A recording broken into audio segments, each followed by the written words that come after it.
Nobody knows the trouble I've seen.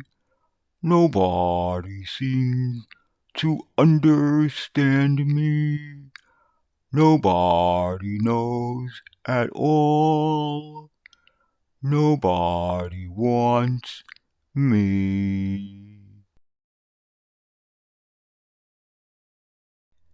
Hi, this is Jeffrey, and in this video, we're going to take a look at the Leyland Experimental Vehicle number 2. Now, in about 1980 or so, the Carter administration, along with the Federal Railroad Administration, looked into fuel-efficient rail transportation options for the United States. One of those options that they looked at was the British Leyland Railbus. So they imported one, which was LEV1 at first, and they didn't like it, and they returned it. Then they imported a second one called LEV2, which was a longer, bigger version that was more suitable for the United States. Well, that project didn't seem to work out too well. LEV number 2 turned out to be, well, something of a disaster. What happened is that no railroad wanted it. It got sold over and over again from railroad to railroad to railroad. It mostly spent its time in service on short lines or tourist lines. And at one time it was sold for scrap. Then it was rescued from the scrap heap. It was sold a couple more times. And then it finally ended up at a trolley museum in Connecticut. Well, the Trolley Museum in Connecticut wasn't so crazy about it being part of its collection, and eventually in 2021, LEV2 was reportedly scrapped. So in this video, we're going to take a look at an article that describes the entire history of LEV number 2. And in addition to that, we're going to look at a couple of other rail cars and rail buses besides LEV2 that were also trialed in the United States, but just didn't work out. So let's get started in reviewing this article from actually an automobile site that describes the entire timeline of LEV2's history in the United States. And here's the article blog post from Grassroots Motorsports titled Grassroots Railroad Sports, dated 8/16/2021 by Nick D. Rumor is that an unusual piece of both British and American rail history has been scrapped. The piece in question is the LEV2 at the Connecticut Trolley Museum. In 1978, British Leyland constructed a series of rail buses which were called LEV for Leyland Experimental Vehicle. They took a British Leyland bus and drivetrain and then mounted it on an experimental 2-axle high-speed freight car chassis. While the axle at each end were on flexi-coil suspension, they were not a bogie, as in they did not swivel at all. They were similar in concept to a Bud RDC or other DMU cars, but they were lighter, easier on fuel, and cheaper to construct. With the U.S. coming out of the fuel crisis, President Jimmy Carter had the FRA looking into more fuel-efficient rail travel, and they chanced upon the British Leyland LEVs.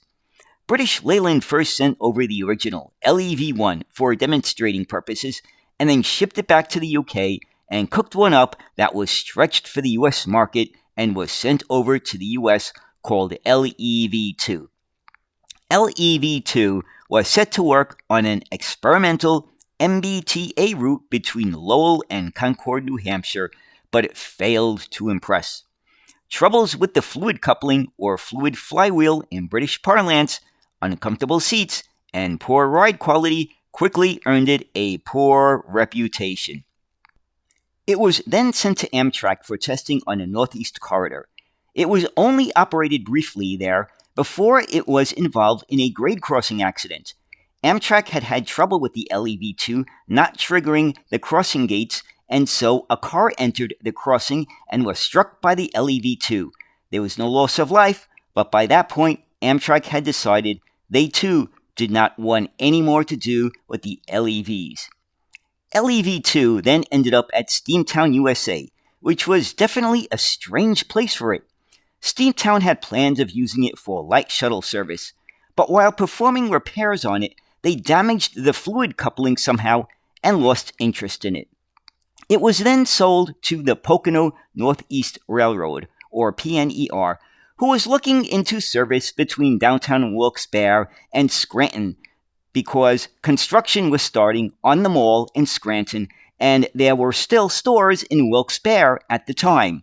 The PNER never managed to get LEV2 running, the service never materialized, and the PNER went out of business shortly after the purchase. It was purchased from a scrap dealer by the Durban and Greenbrier Valley Railroad, who returned it to operation for their Cheat Mountain Salamander shuttle service from Spruce, West Virginia to Elkins, West Virginia. After several years, the same complaints of poor ride quality and poor reliability once again cropped up, and the D&GV retired LEV2 in favor of an Edwards railcar company, Doodlebug, that they restored. They then traded LEV2 to the Connecticut Trolley Museum for the Moore Keppel No. 3, a Climax geared locomotive that had been restored in the 80s and 90s and operated very little since due to lack of steam-knowledgeable staff at the museum. This completed D&GV's Cass's collection of gear-drive steam locomotives, and the LEV2 was near enough to a trolley to make sense at the Trolley Museum. LEV2 has since sat tucked away on a siding at the museum, rusting away. Plans were floated by the museum to remove the body from the frame and scrap the frame, or to gut the interior of the body and use it as storage.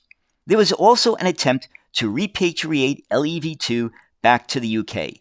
If the rumors are to be believed, though, LEV2 has finally met its date with the scrapper's torch and been cut up. Sad for such a bizarre piece with such a long history, but in a way, it makes sense for the museum to cut it up. This thing wasn't that successful even in the UK.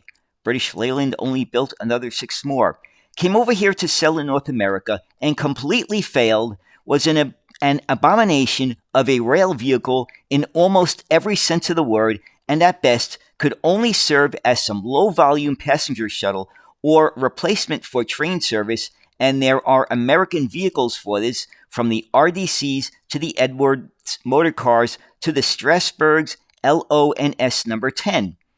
And that's only if you replace the engines and transmissions with something you could get parts for. Money spent on restoring this could be better spent on trolleys that are more related to the museum's mission. SEPTA also tested a British-built Railbus several years after the LEV2. They borrowed another British Leyland-developed machine called the RB004 on the Newtown branch when SEPTA was looking at reviving that line. Like the LEV2, it was plagued with reliability woes and poor ride quality, and SEPTA ultimately sent it back to the UK, where it still exists to this day.